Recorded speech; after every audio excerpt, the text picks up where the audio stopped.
ਰੋਜ਼ਾਨਾ ਲੋਕਨਾਥ ਟੀਵੀ ਦਾ special programme prime ਮੁੱਦਾ ਦੇਖ ਰਹੇ ਹੋ ਤੁਸੀਂ ਤੇ ਮੈਂ ਹਾਂ ਸੁਖਵਿੰਦਰ ਸਿੰਘ ਸਿੱਧੂ। ਪ੍ਰੋਗਰਾਮ ਦੇ ਵਿੱਚ ਲੈ ਕੇ ਹਾਜ਼ਰ ਹਾਂ ਪੰਜਾਬ ਦੀ ਸਿਆਸਤ ਦੇ ਨਾਲ ਜੁੜੀ ਇੱਕ ਵੱਡੀ ਤੇ ਅਹਿਮ ਖਬਰ। ਨਵਜੋਤ ਸਿੰਘ ਸਿੱਧੂ ਨੇ ਕਿਸਾਨਾਂ ਦੇ ਹੱਕ ਦੇ ਵਿੱਚ ਇੱਕ ਵੱਡੀ ਚਿੱਠੀ ਕੈਪਟਨ ਅਮਰਿੰਦਰ ਸਿੰਘ ਨੂੰ ਲਿਖੀ ਹੈ। ਨਵਜੋਤ ਸਿੰਘ ਸਿੱਧੂ ਨੇ ਬੜੇ ਵਿਸਤਾਰ ਪੂਰਵਕ ਕਿਸਾਨਾਂ ਦੇ ਮੁੱਦੇ ਜਿਹੜੇ ਆ ਉਸ ਚਿੱਠੀ ਦੇ ਵਿੱਚ ਚੁੱਕੇ ਆ, ਪਰ ਸਭ ਤੋਂ ਅਹਿਮ ਗੱਲ ਇਹ ਹੈ ਕਿ ਨਵਜੋਤ ਸਿੰਘ ਸਿੱਧੂ ਨੇ ਚਿੱਠੀ ਦੇ ਵਿੱਚ ਇਹ ਵੀ ਖਦਸ਼ਾ ਜਤਾਇਆ ਹੈ ਕਿ ਜੇਕਰ ਇਹ ਤਿੰਨ ਕਾਲੇ ਕਾਨੂੰਨ ਜਿਹੜੇ ਆ ਪੰਜਾਬ ਦੀ ਵਿਧਾਨ ਸਭਾ ਦੇ ਅੰਦਰ ਇਹ ਰੱਦ ਵੀ ਕਰ ਦਿੱਤੇ ਜਾਂਦੇ ਆ ਤਾਂ ਪੰਜਾਬ ਦੀ ਕਿਸਾਨੀ ਦਾ ਸੰਕਟ ਪਹਿਲਾਂ ਵਾਂਗ ਹੀ ਰਹੇਗਾ। ਇਹ ਨਹੀਂ ਸੋਚਣਾ ਕਿ ਜੇਕਰ ਤਿੰਨ ਖੇਤੀ ਕਾਨੂੰਨ ਜਿਹੜੇ ਰੱਦ ਹੋ ਗਏ ਤਾਂ ਪੰਜਾਬ ਦੀ ਕਿਸਾਨੀ ਜਿਹੜੀ ਆ ਜਾਂ ਭਾਰਤ ਦੀ ਕਿਸਾਨੀ ਜਿਹੜੀ ਆ ਉਹ ਸੁਧਰ ਜਾਵੇਗੀ।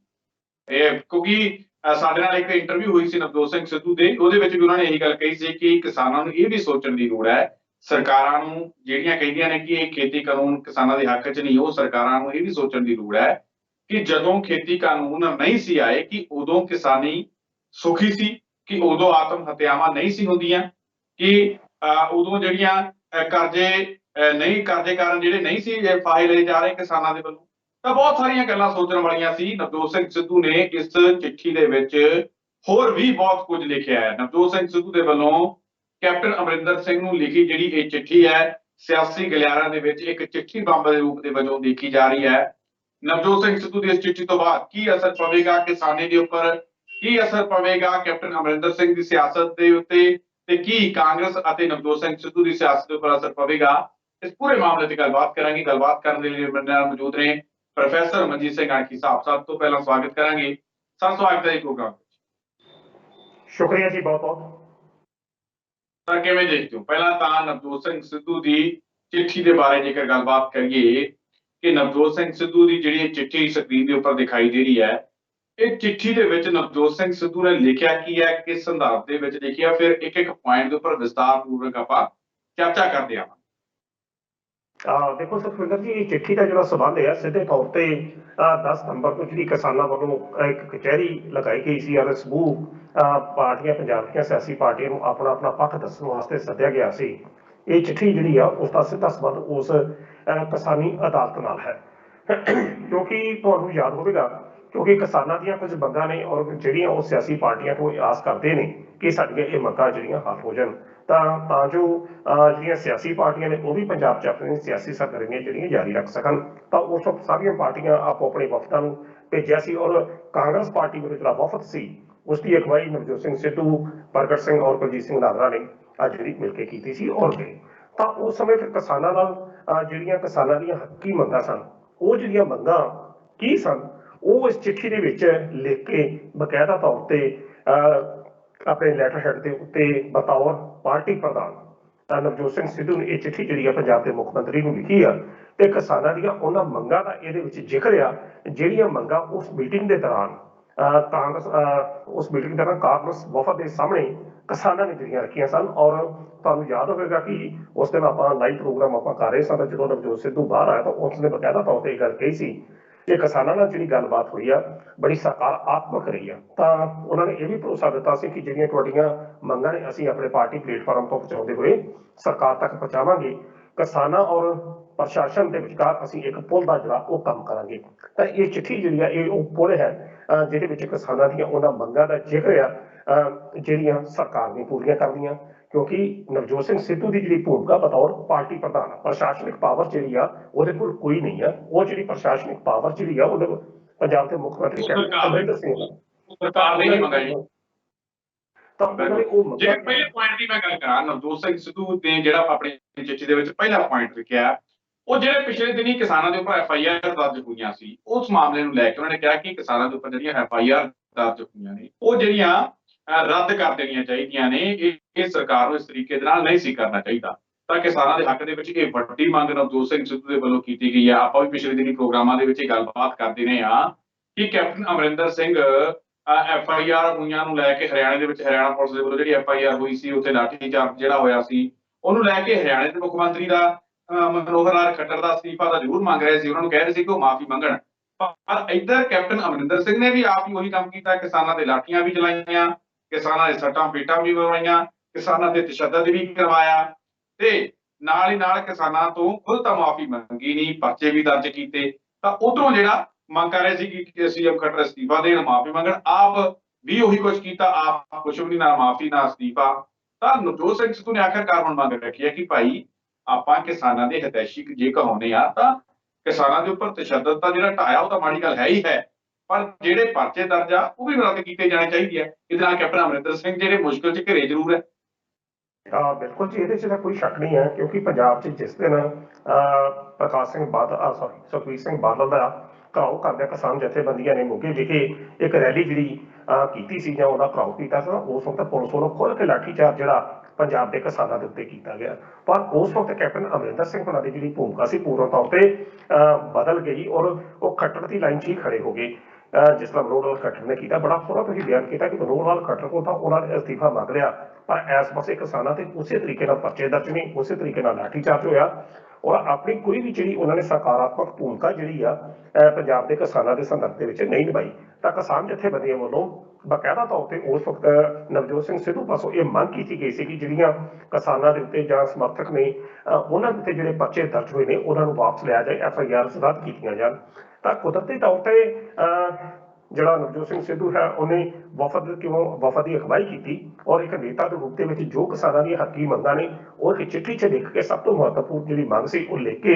ਬਾਕੀ ਮੰਗਾਂ ਵੀ ਕਾਫੀ ਮਹੱਤਵਪੂਰਨ ਨੇ, ਪਰ ਜਿਸ ਤਰੀਕੇ ਨਾਲ ਆਪਾਂ ਸੰਦੇਸ਼ ਸਿਲਸਿਲੇਵਾਰ ਜ਼ਿਕਰ ਕਰ ਰਹੇ ਹਾਂ ਤਾਂ ਇਸ ਸਮੱਸਿਆ ਨੂੰ, ਇਹ ਜਿਹੜੀ ਮੰਗ ਆ ਇਹ ਕੈਪਟਨ ਅਮਰਿੰਦਰ ਸਿੰਘ ਹੁਣਾਂ ਦੇ ਉੱਤੇ ਰੱਖ ਦਿੱਤੀ ਹੈ, ਕਿਉਂਕਿ ਜਿਹੜਾ ਗ੍ਰਹਿ ਮੰਤਰਾਲਾ ਸਿੱਧਾ ਤੌਰ ਤੇ ਕੈਪਟਨ ਅਮਰਿੰਦਰ ਸਿੰਘ ਹੁਣਾਂ ਦੇ ਅਧੀਨ ਕੰਮ ਕਰਦਾ ਹੈਗਾ। ਤਾਂ ਜੇਕਰ ਪਰਚੇ ਰੱਦ ਕਰਨੇ ਨੇ ਔਰ FIR ਜਿਹੜੀਆਂ ਹੋ ਚੁੱਕੀਆਂ ਨੇ ਉਹਨਾਂ ਨੂੰ ਰੱਦ ਕਰਦੀਆਂ ਤੇ ਪੰਜਾਬ ਵਿੱਚ ਕਿਸਾਨਾਂ ਦਾ ਉਹ ਸਰਕਾਰ ਦੇ ਵਿਚਕਾਰ, ਕਾਂਗਰਸ ਸਰਕਾਰ ਦੇ ਵਿੱਚ ਜਿਹੜਾ ਅਨਸਖਾਵਾ ਮਾਹੌਲ ਬਣਿਆ ਕਿ ਉਹਨੂੰ ਖਤਮ ਕਰਨਾ, ਤਾਂ ਕੈਪਟਨ ਅਮਰਿੰਦਰ ਸਿੰਘ ਹੋਣਾ ਨੂੰ ਚਿੱਠੀ ਦੇ ਉੱਤੇ ਜਿਹੜੀ ਕਾਰਵਾਈ ਉਹ ਜ਼ਰੂਰ ਕਰਨੀ ਪਏਗੀ। ਮੈਂ ਇੱਕ ਗੱਲ ਹੋਰ ਕਹਦਾ ਕਿ ਨਵਜੋਤ ਸਿੰਘ ਸਿੱਧੂ ਆਪਣੀ ਜਿਹੜੀ ਭੂਮਿਕਾ ਹੈ ਉਹ ਪੂਰਨ ਤੌਰ ਤੇ ਨਿਰਪੱਖ ਤੇ ਸਪਸ਼ਟ ਤਰੀਕੇ ਨਾਲ ਨਿਭਾਉਂਦਾ ਉਹ ਨਜ਼ਰੀ ਆ ਰਿਹਾ ਕਿ ਜੋ ਕੁਝ ਉਸ ਦਿਨ ਕਿਸਾਨਾਂ ਦੀ ਕਚਹਿਰੀ ਦੇ ਅੰਦਰ ਗੱਲਾਂ ਬਾਤਾਂ ਹੋਈਆਂ ਉਹ ਗੱਲਾਂ ਬਾਤਾਂ ਨੂੰ ਸਰਲੇਖ ਰੂਪ ਦੇ ਵਿੱਚ ਉਹਨਾਂ ਨੇ ਕੈਪਟਨ ਅਮਰਿੰਦਰ ਸਿੰਘ ਹੋਣਾ ਨੂੰ ਜਿਹੜਾ ਉਹ ਪੇਸ਼ ਕੀਤਾ ਹੈ। ਜੀ ਸੁਖਵਿੰਦਰ ਸਿੰਘ। ਦੂਜਾ ਪੁਆਇੰਟ ਉਹਨਾਂ ਨੇ ਫਰਦ ਨੂੰ ਲੈ ਕੇ ਰੱਖਿਆ, ਉਹ ਕਹਿੰਦੇ ਕਿ ਜਿਹੜਾ ਫਰਦ ਮੰਗੀ ਜਾ ਰਹੀ ਹੈ ਸਰਕਾਰ ਦੇ ਵੱਲੋਂ ਕਿਸਾਨਾਂ ਤੋਂ, ਉਹਨੂੰ ਵੀ ਕਹਿੰਦੇ ਬੰਦ ਕਰ ਦੇਣਾ ਚਾਹੀਦਾ। ਜਿੱਥੇ ਜਿਹੜੀ ਇੱਕ ਮੰਡੀ ਦੀ ਗੱਲ ਕੀਤੀ ਜਾ ਰਹੀ ਹੈ, ਪੂਰੇ ਦੇਸ਼ ਇੱਕ ਦੇਸ਼ ਇੱਕ ਮੰਡੀ ਦੀ ਗੱਲ ਕੀਤੀ ਜਾ ਰਹੀ ਹੈ, ਤਾਂ ਉੱਥੇ ਨਵਜੋਤ ਸਿੰਘ ਸਿੱਧੂ ਕਹਿੰਦੇ ਨੇ ਕਿ ਫਰਦ ਦੇ ਰਾਹੀਂ ਇੱਕ ਦੇਸ਼ ਦੋ ਮੰਡੀਆਂ ਵਾਲੀ ਜਿਹੜੀ ਗੱਲ ਕਹੀ ਜਾ ਰਹੀ ਹੈ, ਇਹਨੂੰ ਤੁਸੀਂ ਕਿਵੇਂ ਦੇਖਦੇ ਹੋ? ਇਸ ਪੁਆਇੰਟ ਦੇ ਨਾਲ ਕੀ ਨੁਕਸਾਨ ਜਿਹੜਾ ਨਵਜੋਤ ਸਿੰਘ ਸਿੱਧੂ ਨੇ ਆਪਣੇ ਵੱਲੋਂ ਜਿਹੜਾ ਖਰਚਾ ਜਤਾਇਆ ਉਹ ਕੀ ਹੈ? ਦੇਖੋ ਜੀ, ਉਹ ਖਰਚਾ ਤਾਂ ਸਾਫ਼ ਤੌਰ ਤੇ ਸਪਸ਼ਟ ਰੂਪ 'ਚ ਇਹ ਆਉਂਦਾ ਕਿ ਇਹਦੇ ਨਾਲ ਜਿਹੜੇ ਪਹਿਲੀ ਗੱਲ ਤੇ ਇਹ ਆ ਕਿ ਜੇ ਫਰਦ ਦੀ ਲਾਜ਼ਮੀ ਹੋ ਜਾਂਦੀ ਹੈ ਤੇ ਜਿਹੜੇ ਕਿਸਾਨ ਫਿਰ ਦਿੱਲੀ ਦੇ ਬਾਰਡਰਾਂ ਤੇ ਬੈਠੇ ਆ ਉਹਨਾਂ ਨੂੰ ਜੇਕਰ ਆਪਣੀਆਂ ਜ਼ਮੀਨ ਜਾਇਦਾਦਾਂ ਵੇਚਣੀਆਂ ਪੈਂਦੀਆਂ ਵੀ ਦੁਬਾਰਾ ਆ ਕੇ ਪਟਵਾਰੀਆਂ ਦੇ ਧੱਕੇ ਜਾਂ ਪਟਵਾਰਖਾਨੇ ਤੇ ਨਾਇਬ ਤਹਿਸੀਲਦਾਰ ਦਰਬਾਰਾਂ ਦੇ ਪਿੱਛੇ ਭੱਜਣਾ ਪਏਗਾ, ਤਾਂ ਇਹ ਕਿਸਮ ਦਾ ਅੰਦੋਲਨ ਨੂੰ ਜਿਹੜੀ ਉਹ ਸੱਟ ਪਹੁੰਚਦੀ ਆ। ਤੇ ਵੱਡੀ ਗੱਲ ਇਹ ਹੈ ਕਿ ਅੱਜ ਤੱਕ ਸੁਖਵਿੰਦਰ ਜੀ ਅਜੇ ਤੱਕ ਜ਼ਮੀਨ ਦੀ ਵੰਡ ਪੂਰਨ ਤੌਰ ਤੇ ਪੰਜਾਬ 'ਚ ਨਹੀਂ ਹੋਈ। ਕਈ ਲੋਕ ਨੇ ਜਿਹੜੇ ਵਿਦੇਸ਼ਾਂ 'ਚ ਰਹਿ ਰਹੇ ਆ ਤਾਂ ਅਜੇ ਵੀ ਜ਼ਮੀਨ ਕਈਆਂ ਥਾਵਾਂ ਤੇ ਬਾਪੂ ਦੇ ਨਾਂ ਤੇ ਹੀ ਹੈ, ਕਿਉਂਕਿ ਸਾਂਝੀ ਜ਼ਮੀਨ ਵੱਧਦੀ ਹੈ। ਸਾਂਝੀ ਜ਼ਮੀਨ ਦੇ ਵਿੱਚ ਫਾਇਦਾ ਆੜ੍ਹਤੀਆ ਵੀ ਜਿਹੜਾ ਉੱਥੇ ਸਾਂਝੀ ਜ਼ਮੀਨ ਦੇ ਉੱਤੇ ਪੈਸਾ ਜਿਹੜਾ ਉਹ ਜ਼ਿਆਦਾ ਦੇ ਦਿੰਦਾ, ਤੇ ਜੇਕਰ ਪੈਸੇ ਲੈਣ ਵਾਲੇ ਨੇ ਆੜ੍ਹਤੀ ਦੇ ਔਰ ਕਿਸਾਨ ਦੇ ਵਿਚਕਾਰ ਜੇਕਰ ਸਾਂਝੀ ਜ਼ਮੀਨ ਹੈਗੀ ਆ ਤਾਂ ਖੁੱਲ ਕੇ ਖਰਚਾ ਤੇ ਖੁੱਲ ਕੇ ਕਰਜ਼ਾ ਲਿਆ ਵੀ ਜਾਂਦਾ ਤੇ ਦਿੱਤਾ ਵੀ ਜਾਂਦਾ। ਪਰ ਜੇਕਰ ਇਸ ਤਰੀਕੇ ਦੀ ਪ੍ਰੋਬਲਮ ਹੋ ਜਾਂਦੀ ਹੈ ਵੰਡ, ਜਿਸ ਤਰੀਕੇ ਨਾਲ ਸਰਕਾਰ ਤੇ ਕੇਂਦਰ ਸਰਕਾਰ ਦੀ ਨੀਤੀ ਆ ਕਿ ਜ਼ਮੀਨ ਦੀ ਵੰਡ ਹੋਵੇ, ਕਿਉਂਕਿ ਹੁਣ ਤੱਕ ਸਰਕਾਰ ਦੇ ਰਿਕਾਰਡ ਅਨੁਸਾਰ 8 ਜਾਂ 9 ਕਰੋੜ ਹਿੰਦੁਸਤਾਨ 'ਚ ਜਿਹੜੇ ਕਿਸਾਨ ਨੇ ਉਹਨਾਂ ਦੇ ਜਿਹੜਾ ਸਰਕਾਰੀ ਰਿਕਾਰਡ ਜਿਹੜਾ ਬੋਲਦਾ, ਪਰ ਉਹ ਇਹੋ ਚਾਹੁੰਦੇ ਨੇ ਕਿ ਕੱਲਾ ਪਤਾ ਲੱਗੇ ਕਿ ਕਿਸ ਤਰੀਕੇ ਨਾਲ ਕਿਹੜਾ ਕਿਸਾਨ ਕਿੱਥੋਂ ਤੱਕ ਪਹੁੰਚਦਾ, ਕਿਹੜਾ ਕਿਸਾਨ ਕਿੱਥੋਂ ਤੱਕ ਪਹੁੰਚਦਾ। ਹੁਣ ਦੂਜੀ ਗੱਲ ਇਹ ਹੈਗੀ ਆ ਕਿ ਜੇਕਰ ਜ਼ਮੀਨ ਦੀ ਵੰਡ ਹੁੰਦੀ ਹੈ ਤੇ ਆੜ੍ਹਤੀਆ ਔਰ ਕਿਸਾਨ ਦਾ ਜਿਹੜਾ ਰਿਸ਼ਤਾ ਆ ਉਹ ਕੁਦਰਤੀ ਤੌਰ ਤੇ ਕਮਜ਼ੋਰ ਪਏਗਾ, ਔਰ ਦੂਸਰੇ ਪਾਸੇ ਜਿਹੜੀ MSP ਆ ਤੇ ਉਹਦੀ ਸਥਿਤੀ ਵੀ ਜਿਹੜੀ ਆ ਉਹ 2 ਜਾਂ 3 ਫਸਲਾਂ ਦੇ ਉੱਤੇ ਹੈਗੀ, ਤੇ ਛੋਟੀ ਕਾਸ਼ਤਕਾਰੀ ਜਿਹੜੀ ਜ਼ਮੀਨਾਂ ਦੇ ਉੱਤੇ ਛੋਟੀ ਕਾਸ਼ਤਕਾਰੀ ਜਿਹੜੀ ਆ ਉਹ ਕਿਸਾਨਾਂ ਦੇ ਉੱਤੇ ਮਾੜਾ ਪ੍ਰਭਾਵ ਪਾਏਗੀ, ਉਹਨਾਂ ਦੀ ਆਰਥਿਕਤਾ ਤੇ ਪ੍ਰਭਾਵ ਪਾਏਗੀ। ਤਾਂ ਫਿਰ ਕਿਸਾਨ ਕੀ ਆ, ਕਿਸਾਨ ਫਿਰ ਮੰਡੀ ਦੀ ਬਜਾਏ ਪ੍ਰਾਈਵੇਟ ਅਦਾਰਿਆਂ ਵੱਲ ਜਾਊਗਾ। ਤਾਂ ਇਹ ਜਿਹੜਾ ਪ੍ਰਾਈਵੇਟ ਨਿੱਜੀ ਹੱਥਾਂ ਦੇ ਵਿੱਚ ਜਿਹੜੀ ਜਾਣ ਵਾਲੀ ਗੱਲ ਆ ਉਹਦੇ ਦੇ ਉੱਤੇ ਨਵਜੋਤ ਸਿੰਘ ਸਿੱਧੂ ਦਾ ਜਿਹੜਾ ਖਰਚਾ ਉਹ ਸਾਹਮਣੇ ਆ ਰਿਹਾ, ਕਿਉਂਕਿ ਜੇਕਰ ਮੰਡੀ ਦੇ ਵਿੱਚ ਫਸਲ ਜਾਂਦੀ ਹੈ, ਇਕੱਠੀ ਫਸਲ ਜਾਂਦੀ ਹੈ, ਜੇਕਰ ਜ਼ਮੀਨ ਦੀ ਵੰਡ ਹੋਵੇਗੀ ਤਾਂ ਕੁਦਰਤੀ ਤੌਰ ਤੇ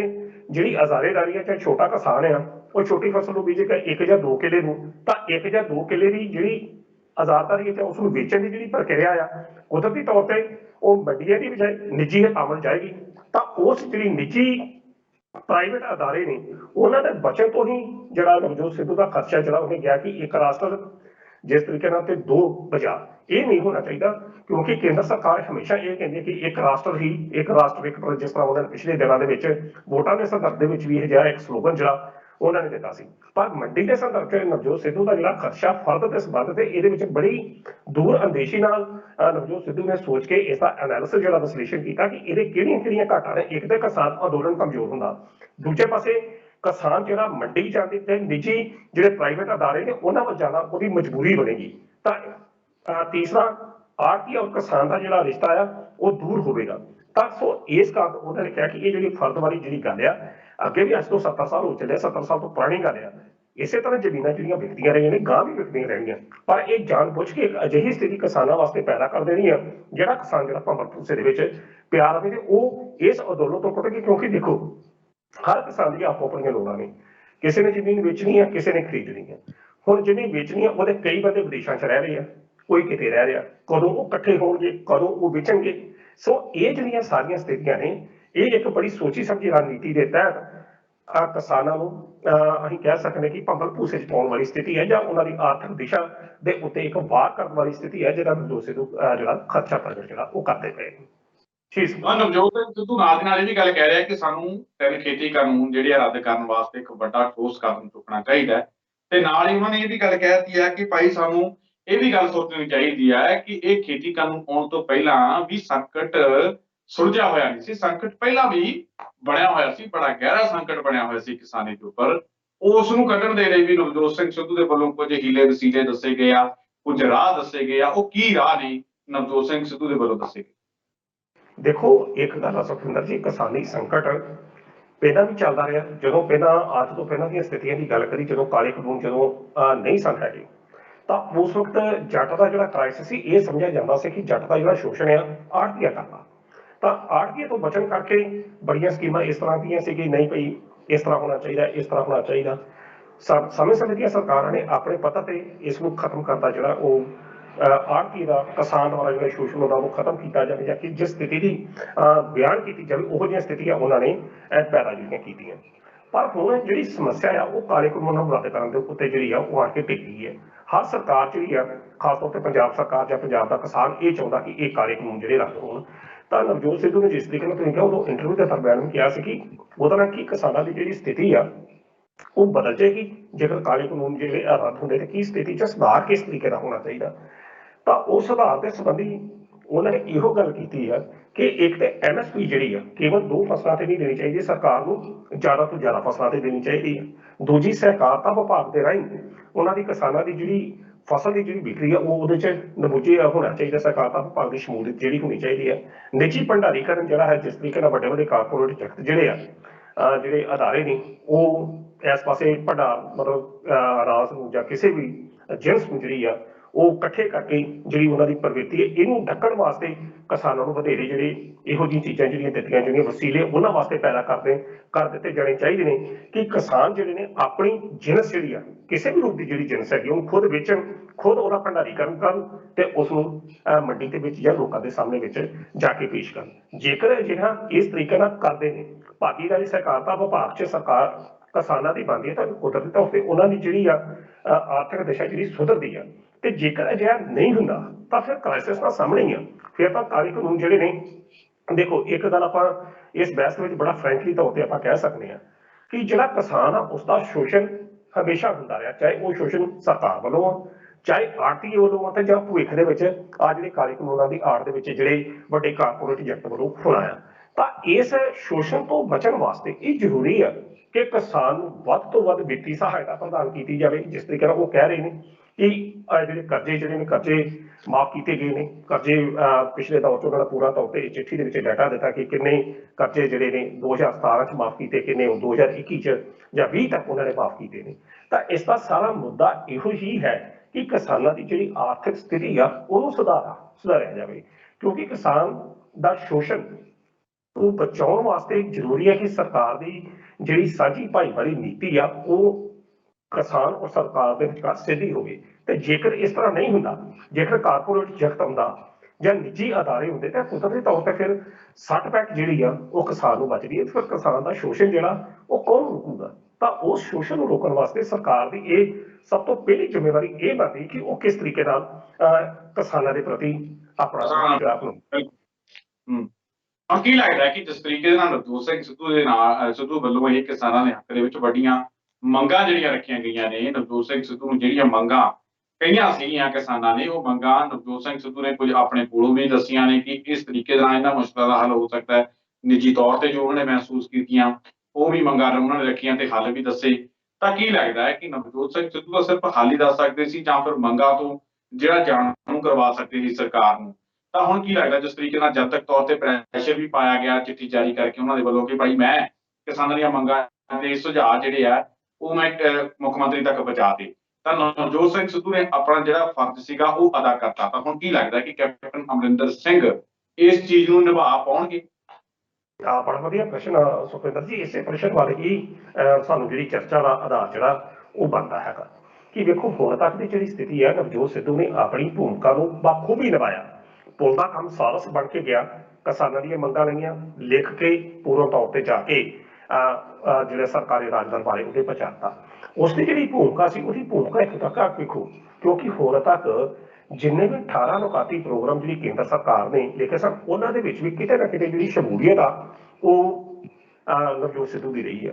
ਤਾਂ ਤੁਹਾਨੂੰ ਇਹ ਵੀ ਜਾਣੇਗਾ 18 ਮੁੱਦੇ ਦੀ ਵੀ ਗੱਲ ਕਰਦੇ ਕਿ ਜਿਹੜੇ ਪਹਿਲੇ 5 ਮੁੱਦੇ ਸੀ, ਜਿਸ ਦਿਨ 3 ਮੈਂਬਰੀ ਇੱਕ ਹੋਰ ਵਫਦ ਕੈਪਟਨ ਅਮਰਿੰਦਰ ਸਿੰਘ ਹੁਣਾਂ ਨੂੰ ਮਿਲਿਆ ਸੀ, ਤਾਂ ਉਹਦੇ ਵਿੱਚ 5 ਮੁੱਦੇ ਜਿਹੜੇ ਸੀ ਮੁੱਖ ਤੌਰ ਤੇ ਕੈਪਟਨ ਅਮਰਿੰਦਰ ਸਿੰਘ ਹੁਣਾਂ ਨੂੰ ਨਵਜੋਤ ਸਿੱਧੂ ਦੀ ਟੀਮ ਨੇ ਦਿੱਤੇ ਸੀ। ਤਾਂ ਅਜੇ ਤੱਕ ਉਹਨਾਂ 5 ਮੁੱਦਿਆਂ ਦੇ ਉੱਤੇ ਕੋਈ ਕਾਰਵਾਈ ਮੈਨੂੰ ਅਖਬਾਰਾਂ ਦੇ ਵਿੱਚ ਨਹੀਂ ਮਿਲੀ। ਜੇ ਤੁਹਾਡੇ ਕੋਲ ਸ਼ਾਇਦ ਹੋਵੇ ਤਾਂ ਤੁਸੀਂ ਮੈਨੂੰ ਦੱਸੋ। ਮੈਨੂੰ ਨਹੀਂ ਲੱਗਾ ਕਿ ਅੱਜ ਤੱਕ ਉਹ 5 ਮੁੱਦੇ ਜਿਹੜੇ ਨੇ ਜਿਹੜੇ ਨਵਜੋਤ ਸਿੱਧੂ ਨੂੰ ਉਦੋਂ ਲਿਖ ਕੇ ਦਿੱਤੇ ਸੀ ਉਹਦਾ ਵੱਲੋਂ ਸਰਕਾਰ ਨੂੰ ਪੂਰੇ ਕਰ ਦਿੱਤੇ। ਹੁਣ ਇਹ ਜਿਹੜੀ ਚਿੱਠੀ ਆ ਇੱਕ ਬੰਬ ਦੇ ਰੂਪ ਦੇ ਵਿੱਚ ਕੈਪਟਨ ਅਮਰਿੰਦਰ ਸਿੰਘ ਹੁਣਾਂ ਤੇ ਡਿੱਗੀ ਹੈ, ਕਿਉਂਕਿ ਇਹਦੇ ਉੱਤੇ ਕਾਰਵਾਈ ਹੋਣੀ ਲਾਜ਼ਮੀ ਹੈ, ਉਹ ਜ਼ਰੂਰ ਹੋਣੀ ਚਾਹੀਦੀ ਹੈ, ਕਿਉਂਕਿ ਕਿਸਾਨਾਂ ਨੇ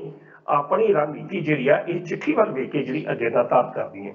ਤਾਂ ਦੂਜੇ ਪਾਸੇ ਸਰਕਾਰ ਨੂੰ ਵੀ ਇਹ ਪਤਾ ਕਿ ਜੇਕਰ ਅਸੀਂ ਸਰਕਾਰ ਕਿਸਾਨਾਂ ਦੀਆਂ ਇਹਨਾਂ ਮੰਗਾਂ ਦੀ ਅਣਦੇਖੀ ਕੀਤੀ ਤਾਂ ਇਹਦੇ ਜਿਹੜੇ ਨਤੀਜੇ ਨੇ ਕੁਝ ਹੋਰ ਹੋ ਸਕਦੇ ਨੇ, ਗੰਭੀਰ ਸਿੱਟੇ ਜਿਹੜੇ ਭੁਗਤਣੇ ਪੈ ਸਕਦੇ ਆ। ਸੋ ਹੁਣ ਇਸ ਵੇਲੇ ਨਵਜੋਤ ਸਿੱਧੂ ਦੀ ਜਿਹੜੀ ਭੂਮਿਕਾ ਆ ਉਹ ਖਤਮ ਹੁੰਦੀ ਆ ਤੇ ਦੂਸਰੇ ਪਾਸੇ ਕੈਪਟਨ ਅਮਰਿੰਦਰ ਸਿੰਘ ਹੋਰਾਂ ਦੀ ਜਿਹੜੀ ਭੂਮਿਕਾ ਵੇਖਣ ਵਾਲੀ ਉਹ ਸ਼ੁਰੂ ਹੁੰਦੀ ਹੈ ਕਿ ਕੈਪਟਨ ਅਮਰਿੰਦਰ ਸਿੰਘ ਹੋਣੀ ਹੁਣ ਕਿਸ ਪਾਸੇ ਜਾਂਦੇ ਆ। ਕੀ ਉਹ ਕਿਸਾਨਾਂ ਦੀਆਂ ਇਹਨਾਂ ਮੰਗਾਂ ਨੂੰ ਹੱਲ ਕਰ ਦੇਣਗੇ? ਕੀ ਉਹ ਇਹੋ ਜਿਹੇ ਕਰਜ਼ੇ ਮਾਫੀ ਜਿਸ ਤਰੀਕੇ ਨਾਲ ਸੁਝਾਅ ਦਿੱਤੇ ਨੇ ਜਾਂ ਸਹਿਕਾਰਤਾ ਵਿਭਾਗ ਦੀ ਖਰੀਦਦਾਰੀ ਦੀ ਗੱਲ ਜਿਹੜੀ ਇਸ ਚਿੱਠੀ ਦੇ ਵਿੱਚ ਉਹਨਾਂ ਨੇ ਕੀਤੀ ਹੈ ਨਵਜੋਤ ਸਿੱਧੂ ਹੁਣੀ ਨੇ, ਕੀ ਕੈਪਟਨ ਅਮਰਿੰਦਰ ਸਿੰਘ ਹੁਣੀ ਇਹਨਾਂ ਦੇ ਪ੍ਰਤੀ ਆਪਣਾ ਸਕਾਰਾਤਮਕ ਰੁਖ ਦੱਸਣਗੇ? ਇਹ ਜਿਹੜੇ ਪ੍ਰਸ਼ਨ ਨੇ ਇਹ ਪ੍ਰਸ਼ਨ ਬੜੇ ਮਹੱਤਵਪੂਰਨ ਨੇ ਔਰ ਮੈਨੂੰ ਇਸ ਤਰ੍ਹਾਂ ਲੱਗਦਾ ਕਿ ਇਸ ਚਿੱਠੀ ਦਾ ਵੀ ਜਿਹੜਾ ਹਾਲ ਆ ਪਰਮਾਤਮਾ ਨਾ ਕਰੇ ਇਹ ਚਿੱਠੀ ਦਾ ਉਹ ਹਾਲ, ਮੈਨੂੰ ਇਸ ਤਰ੍ਹਾਂ ਲੱਗਦਾ ਕਿ ਇਹ ਚਿੱਠੀ ਦਾ ਵੀ ਹਾਲ ਕੈਪਟਨ ਅਮਰਿੰਦਰ ਸਿੰਘ ਹੋਣਾ ਦੀ ਕਚਹਿਰੀ 'ਚ ਉਹੀ ਹਾਲ ਹੋਣਾ ਜਿਹੜਾ 5 ਨੁਕਾਤੀ ਪ੍ਰੋਗਰਾਮ ਜੇਕਰ ਇਹ ਮੰਗਾਂ ਨਹੀਂ ਪੂਰੀਆਂ ਹੁੰਦੀਆਂ ਜਿਹੜੀਆਂ ਨਵਜੋਤ ਸਿੰਘ ਸਿੱਧੂ ਵੱਲੋਂ ਕਿਸਾਨਾਂ ਦੀਆਂ ਰੱਖੀਆਂ ਗਈਆਂ ਨੇ, ਤਾਂ ਕੀ ਫਿਰ ਕੈਪਟਨ ਅਮਰਿੰਦਰ ਸਿੰਘ ਅਤੇ ਨਵਜੋਤ ਸਿੰਘ ਸਿੱਧੂ ਦੇ ਵਿਚਕਾਰ ਸੰਗਠਨ ਦੇ ਤੇ ਸਰਕਾਰ ਦੇ ਵਿਚਕਾਰ ਜਿਹੜਾ ਹੈਗਾ ਉਹ ਕਲੈਸ਼ ਹੋ ਸਕਦਾ ਹੈ ਇਹਨਾਂ ਮੰਗਾਂ ਨੂੰ ਲੈ ਕੇ? ਕਿਉਂਕਿ ਭਾਈ ਤੁਸੀਂ ਮੰਨਦੇ ਨਹੀਂ ਸੰਗਠਨ ਦੀ, ਤਾਂ ਹਾਈ ਕਮਾਂਡ ਤੱਕ ਫਿਰ ਗੱਲ ਪਹੁੰਚ ਸਕਦੀ ਹੈ। ਤਾਂ ਉੱਥੇ ਹੀ ਜੇਕਰ ਫਿਰ ਵੀ ਜੇਕਰ ਨਿੱਜੀ ਤੌਰ ਤੇ ਜਾਂ ਪਾਰਟੀ ਦੀ ਨਿੱਜੀ ਤੌਰ ਦੀ ਆਪਾਂ ਗੱਲ ਨਾ ਕਰੀਏ ਤਾਂ ਫਿਰ ਕਿਸਾਨਾਂ ਦੇ ਵਿੱਚ ਵੀ ਮਾੜਾ ਅਸਰ ਜਾਏਗਾ ਇਸ ਚੀਜ਼ ਦਾ। ਤਾਂ ਫਿਰ ਕਿਸਾਨਾਂ ਦੇ ਵਿੱਚ ਜਦੋਂ ਪਾਰਟੀ ਨੇ ਵੋਟਾਂ ਮੰਗਣ ਲਈ ਜਾਣਾ ਲੋਕਾਂ ਦੇ ਵਿੱਚ ਤਾਂ ਫਿਰ ਉਦੋਂ ਤਾਂ ਬੜੇ ਵੱਡੇ ਪੱਧਰ ਤੇ ਨੁਕਸਾਨ ਵੀ ਹੋ ਸਕਦਾ। ਇਹ ਸੁਖਵਿੰਦਰ ਜੀ ਇਸ ਨੁਕਸਾਨ ਦੀ ਚਿੰਤਾ ਮੈਨੂੰ ਨਹੀਂ ਲੱਗਦਾ ਕੈਪਟਨ ਅਮਰਿੰਦਰ ਸਿੰਘ ਹੋਰਾਂ ਨੂੰ ਕਿਤੇ ਕੋਈ ਹੋਵੇ, ਕਿਉਂਕਿ ਜਿਸ ਤਰੀਕੇ ਨਾਲ ਮੇਰੀ ਉਹ ਜਿਹੜੇ ਪਹਿਲੇ 5 ਨੁਕਾਤੀ ਪ੍ਰੋਗਰਾਮ ਸੀ ਨਵਜੋਤ ਸਿੰਘ ਸਿੱਧੂ ਵੱਲੋਂ ਜਿਹੜੇ ਕੈਪਟਨ ਅਮਰਿੰਦਰ ਸਿੰਘ ਹੋਰਾਂ ਨੂੰ ਲਿਖ ਕੇ ਦੇ ਦਿੱਤੇ ਗਏ ਉਹਨਾਂ ਉੱਤੇ ਅਜੇ ਤੱਕ ਕੋਈ ਕਾਰਵਾਈ ਨਹੀਂ ਹੋਈ। ਔਰ ਹੁਣ ਜੇਕਰ ਮੈਨੂੰ ਨਹੀਂ ਲੱਗਦਾ ਕਿ ਇਹਦੇ ਉੱਤੇ ਕਾਰਵਾਈ ਕੈਪਟਨ ਅਮਰਿੰਦਰ ਸਿੰਘ ਹੋਣੀ ਕਰਨਗੇ ਤਾਂ ਇਹ ਮਸਲਾ ਜਿਹੜਾ ਨਾ ਇਹ ਕੁਦਰਤੀ ਤੌਰ ਤੇ ਬੜੀ ਵਧੀਆ ਤੁਸੀਂ ਗੱਲ ਕੀਤੀ ਆ ਕਿ ਇਹ ਸੰਗਠਨ ਤੇ ਸਰਕਾਰ ਦੇ ਵਿਚਕਾਰ ਜਿਹੜਾ ਉਹ ਕਲੇਸ਼ ਜਿਹੜਾ ਉਹ ਕਲੈਸ਼ ਜਿਹੜਾ ਉਹ ਪੈਦਾ ਹੋ ਸਕਦਾ। ਕਾਂਗਰਸ ਹਾਈ ਕਮਾਂਡ ਤੱਕ ਇਹ ਗੱਲ ਪਹੁੰਚ ਸਕਦੀ ਹੈ ਜੇਕਰ ਪ੍ਰਧਾਨ ਦੀ ਮੰਗਾਂ ਜਿਹੜੀਆਂ ਨੇ, ਕਿਉਂਕਿ ਇਸ ਵਕਤ ਜਿਹੜੀ ਜ਼ਿੰਮੇਵਾਰੀ ਬਣਦੀ ਸੀ ਉਹ ਨਵਜੋਤ ਸਿੰਘ ਸਿੱਧੂ ਦੀ ਬਣਦੀ ਸੀ ਤੇ ਉਹਨੇ ਆਪਣੀ ਜ਼ਿੰਮੇਵਾਰੀ ਬਖੂਬੀ ਨਿਭਾਉਂਦਿਆਂ ਉਹ ਜਿਹੜੀ ਗੱਲ ਆ ਸਰਕਾਰ ਤੱਕ ਪਹੁੰਚਾਈ ਤਾਂ ਅੱਗੋਂ ਸਰਕਾਰ ਦੀ ਜ਼ਿੰਮੇਵਾਰੀ ਬਣਦੀ ਹੈ। ਤਾਂ ਜੇਕਰ ਸਰਕਾਰ ਇਹਨਾਂ ਮੰਗਾਂ ਨੂੰ ਪੂਰਾ ਨਹੀਂ ਕਰਦੀ ਤਾਂ ਫਿਰ ਹਾਈ ਕਮਾਂਡ ਦਾ ਜਿਹੜਾ ਦਖਲ ਅੰਦਾਜ਼ੀ ਆ ਉਹ ਸੰਭਵ ਆ ਕਿ ਕਾਂਗਰਸ ਹਾਈ ਕਮਾਂਡ ਵੀ ਇਹਦੇ ਵਿੱਚ ਦਖਲ ਅੰਦਾਜ਼ੀ ਕਰਕੇ ਇਸ ਮੁੱਦੇ ਨੂੰ ਪਹਿਲੇ ਆਧਾਰ ਤੇ ਹੱਲ ਕਰਾਵੇਗੀ, ਕਿਉਂਕਿ ਇਸ ਵੇਲੇ ਕਿਸਾਨੀ ਮੁੱਦਾ ਕੇਵਲ ਔਰ ਕੇਵਲ ਪੰਜਾਬ ਦਾ ਨਹੀਂ ਬਣ ਚੁੱਕਾ, ਦੇਸ਼ ਦੇ ਸਾਰੇ ਹਿੱਸਿਆਂ ਦੇ ਵਿੱਚ ਫੈਲ ਚੁੱਕਾ। ਹੋ ਸਕਦਾ ਕਿ ਕ੍ਰੈਡਿਟ ਲੈਣ ਵਾਸਤੇ ਕੈਪਟਨ ਅਮਰਿੰਦਰ ਸਿੰਘ ਹੁਣੀ ਇਹਦੇ ਮੁੱਦੇ ਤੇ ਕੋਈ ਕਾਰਵਾਈ ਕਰਨ, ਪਰ ਉਹਨਾਂ ਨੂੰ ਪਤਾ ਕਿ ਜੇਕਰ ਮੈਂ ਇਹਦੇ ਉੱਤੇ ਕਾਰਵਾਈ ਕੀਤੀ ਤੇ ਇਹਦਾ ਸਿੱਧਾ ਕ੍ਰੈਡਿਟ ਜਿਹੜਾ ਉਹ ਨਵਜੋਤ ਸਿੱਧੂ ਨੂੰ ਜਾਣਾ। ਤੇ ਕੈਪਟਨ ਅਮਰਿੰਦਰ ਸਿੰਘ ਹੋਣਾ ਦੀ ਔਰ ਨਵਜੋਤ ਸਿੱਧੂ ਹੋਣਾ ਦੀ ਜਿਹੜੀ ਆਪਸੀ ਮੇਲ ਜੋਲ ਆ ਉਹਦੇ ਸੰਬੰਧੀ ਤਾਂ ਜ਼ਿਆਦਾ ਚਰਚਾ ਕਰਨ ਦੀ ਸਾਨੂੰ ਲੋੜ ਨਹੀਂ ਆ ਕਿ ਕਿਹੜੇ ਸੂਰਤ ਵਿੱਚ ਉਹ ਹਰ ਕ੍ਰੈਡਿਟ ਜਿਹੜਾ ਨਵਜੋਤ ਸਿੱਧੂ ਨੂੰ ਜਾਂਦਾ ਉਹਦੇ ਅੱਗੇ ਉਹ ਹਮੇਸ਼ਾ ਰੋੜੇ ਜਿਹੜੇ ਅਟਕਾਉਂਦੇ ਰਹੇ ਤੇ ਗਾਂ ਭਵਿੱਖ ਵਿੱਚ ਵੀ ਉਹਨਾਂ ਨੇ ਇਹੋ ਉਹਨਾਂ ਦੀ ਜਿਹੜੀ ਨੀਤੀ ਆ ਉਹ ਰਹਿਣੀ ਹੈਗੀ ਆ। ਸੋ ਸੰਖੇਪ ਰੂਪ ਚ ਮੈਂ ਗੱਲ ਕਰਾਂ, ਨਵਜੋਤ ਸਿੱਧੂ ਦੀ ਹੁਣ ਤੱਕ ਦੀ ਜਿਹੜੀ ਭੂਮਿਕਾ ਸਕਾਰਾਤਮਕ ਆ, ਹਰ ਤਰੀਕੇ ਨਾਲ ਜ਼ਿੰਮੇਵਾਰ ਉਹਨੇ ਭੂਮਿਕਾ ਨਿਭਾਉਂਦਿਆਂ ਹੋਇਆ ਇਹ ਜਿਹੜੀ ਕਿਸਾਨਾਂ ਦੀਆਂ ਹੱਕੀ ਮੰਗਾਂ ਸੀ ਇਹ ਸਰਕਾਰ ਤੱਕ ਪਹੁੰਚਾ ਦਿੱਤੀਆਂ। ਹਾਂ, ਹੁਣ ਸਰਕਾਰ ਦੀ ਇਮਾਨਦਾਰੀ ਬਣਦੇ ਵੇਖਣ ਵਾਲੀ ਆ, ਸਰਕਾਰ ਦੀ ਜ਼ਿੰਮੇਵਾਰੀ ਇਹ ਬਣਦੀ ਕਿ ਉਹ ਕਿੱਥੋਂ ਤੱਕ ਇਹਨਾਂ ਮੰਗਾਂ ਨੂੰ ਹੱਲ ਕਰਦੀ ਹੈ। ਇਹ ਪ੍ਰਸ਼ਨ ਆਉਣ ਵਾਲੇ ਇਸ ਸਮੇਂ ਦੱਸੇਗਾ। ਪਰ ਕੁਐਸਚਨ ਇਹ ਆ ਕਿ ਜਿਸ ਤਰ੍ਹਾਂ ਅੱਜ ਤੱਕ ਨਵਜੋਤ ਸਿੱਧੂ ਦੀ ਹਰ ਚਿੱਠੀ ਦਾ ਹਾਲ ਜਿਹੜਾ ਕੈਪਟਨ ਅਮਰਿੰਦਰ ਸਿੰਘ ਹੋਣਾ ਨੇ ਉਸੇ ਤਰ੍ਹਾਂ ਕੀਤਾ, ਜਿਸ ਤਰੀਕੇ ਨਾਲ ਕਿਸੇ ਸਮੇਂ ਪ੍ਰਤਾਪ ਸਿੰਘ ਬਾਜਵੇ ਦੀਆਂ, ਸ਼ਮਸ਼ੇਰ ਸਿੰਘ ਦੂਲੋ ਦੀਆਂ ਚਿੱਠੀਆਂ ਦਾ ਹਾਲ ਹੁੰਦਾ ਰਿਹਾ, ਇਹ ਚਿੱਠੀ ਦਾ ਵੀ ਮੈਨੂੰ ਇਸੇ ਤਰ੍ਹਾਂ ਲੱਗਦਾ। ਕਿਉਂਕਿ ਜੇਕਰ ਇਹ ਚਿੱਠੀ ਕੈਪਟਨ ਅਮਰਿੰਦਰ ਸਿੰਘ ਹੋਣਾ ਕੋਲ ਪਹੁੰਚ ਗਈ ਤੇ ਕੈਪਟਨ ਅਮਰਿੰਦਰ ਸਿੰਘ ਹੋਣੀ ਪਹਿਲ ਦੇ ਆਧਾਰ ਤੇ ਇਹਦਾ ਹੱਲ ਕਰਦੇ ਆ ਤਾਂ ਕੁਦਰਤੀ ਤੌਰ ਤੇ ਹੀਰੋ ਨਵਜੋਤ ਸਿੰਘ ਸਿੱਧੂ ਬਣਦਾ, ਨਾ ਕਿ ਕੈਪਟਨ ਅਮਰਿੰਦਰ ਸਿੰਘ। ਤਾਂ ਕੈਪਟਨ ਅਮਰਿੰਦਰ ਸਿੰਘ ਕਦੇ ਵੀ ਨਹੀਂ ਚਾਹੁੰਦੇ ਕਿ ਨਵਜੋਤ ਸਿੰਘ ਸਿੱਧੂ ਇਹ ਕ੍ਰੈਡਿਟ ਜਾਵੇ। ਸੋ ਹਾਂ, ਦੂਸਰੇ ਬੰਨੇ ਇਹ ਆ ਕਿ ਇਹ ਕੁਝ ਦਾ ਨੁਕਸਾਨ ਜਿਹੜਾ ਉਹ ਫਿਰ ਕਾਂਗਰਸ ਪਾਰਟੀ ਨੂੰ ਚੱਲਣਾ ਪਏਗਾ, ਇਹਦੇ ਚ ਕੋਈ ਵੀ ਸ਼ੰਕਾਵਾਂ ਜਿਹੜੀਆਂ ਉਹ ਨਹੀਂ ਰਹਿ ਸਕਦੀ। ਜੀ ਬਿਲਕੁਲ, ਤਾਂ ਕਿ ਸਭ ਕੁਝ ਚੱਲ ਰਿਹਾ ਇਸ ਪ੍ਰੋਗਰਾਮ ਦੇ ਵਿੱਚ ਜੁੜੇ ਤੁਹਾਡਾ ਬਹੁਤ ਬਹੁਤ ਧੰਨਵਾਦ। ਬਹੁਤ ਬਹੁਤ ਸ਼ੁਕਰੀਆ ਜੀ। ਆਏ ਸਨ ਪ੍ਰੋਫੈਸਰ ਮਨਜੀਤ ਸਿੰਘ ਅਣਖੀ ਸਾਹਿਬ, ਜਿਨ੍ਹਾਂ ਦੇ ਵੱਲੋਂ ਇਹਨਾਂ ਅਹਿਮ ਖਬਰਾਂ ਦੇ ਉੱਪਰ ਸਾਡੇ ਨਾਲ ਗੱਲਬਾਤ ਕੀਤੀ ਗਈ ਹੈ। ਉਮੀਦ ਕਰਦੇ ਹਾਂ ਕਿ ਅਣਖੀ ਸਾਹਿਬ ਦੇ ਨਾਲ ਕੀਤੀ ਗੱਲਬਾਤ ਤੁਹਾਨੂੰ ਜ਼ਰੂਰ ਪਸੰਦ ਆਈ ਹੋਊਗੀ। ਦੁਬਾਰਾ ਫਿਰ ਮਿਲਾਂਗੇ ਇਸ ਪ੍ਰੋਗਰਾਮ ਦੇ ਵਿੱਚ, ਤਦ ਤੱਕ ਲਈ ਦਿਓ ਇਜਾਜ਼ਤ। ਧੰਨਵਾਦ।